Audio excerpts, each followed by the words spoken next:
cheza dakika zote 90. Unajua kwa namna ligi inavyokwenda Simba anazidi kutengeneza gap na sisi. Kwa mfano kama sasa hivi zilitoka jana ilikuwa ni pointi 5. Ina maana leo Simba kashinda kapunguza gap la pointi 2. Umeelewa? Zilikuwa 8 sasa hivi zimekuja mpaka 2 ukumbuke. Nyuma zilikuwa 8. Si kama unakumbuka. Unakumbuka kama zilikuwa 8. Zikashuka zikaja 5. Leo hii wameshinda zimekuja ngapi? 2. Kwa sababu ya sisi tunaleta mzaa. Unajua ile kombe Simba wanalitaka. Tunaleta mzaa? Tunaleta mzaa. Kivipi baba? Kwa nini nakwambia tunaleta mzaa?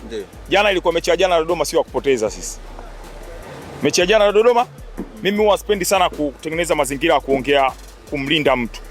Kwa mimi kwa mechi ya jana moja kwa moja nampa makosa Diarra 100%. Jiji Diarra 100%. Sio katika pointi ambazo tunazo sasa hivi Yanga Afrika, 99% Diarra amechangia kutupa pointi. Hilo huwezi kukataa. Unaweza ukanibishia hiyo kitu?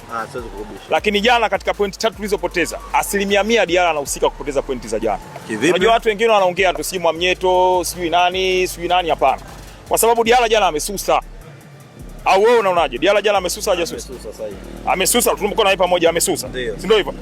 Ile mechi hakuna beki asiyokosea. Mwamnyeto amefanya bahati mbaya. Hakuna beki anapenda kujifunga. Lakini Diarra ni mbinafsi. Mimi naongea kama shabiki wa Yanga na mwanachama wa Yanga. Ndio. Na anaipenda sana klabu yangu. Diarra jana ametukosti sisi 100%. Ameleta ubinafsi. Kwa sababu gani? Diarra unajua anataka clean sheet kwenye goli lake. Sasa hivi ana clean sheet nadhani 11. Anemfuata Aishi Manula, not Aishi Manula. Golikipa wa TRA ana clean sheet 10. Anemfuata Manula ana 9.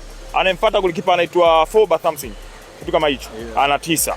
Anemfuata sijajua nani ana 7. Diarra ni binafsi, ametengeneza clean sheet yeye peke yake kuliko kuangalia uwezo wa timu unachezaji.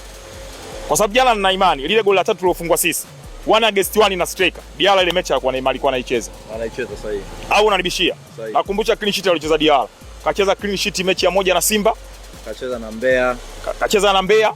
Msimu wa makajuzi kacheza clean sheet na Mbeya kwanza kama unakumbuka. Alipigwa mpira clean sheet 1 against 1 kauteza hapo kaja akaucheza tena. Mechi ya juzi na TRA tulikuwa tunafungwa akacheza clean sheet yeye. Kwa hiyo 100% uongozi wetu unatakiwa ukae chini ujitathmini ni jinsi gani ya kukaa chini na Diarra.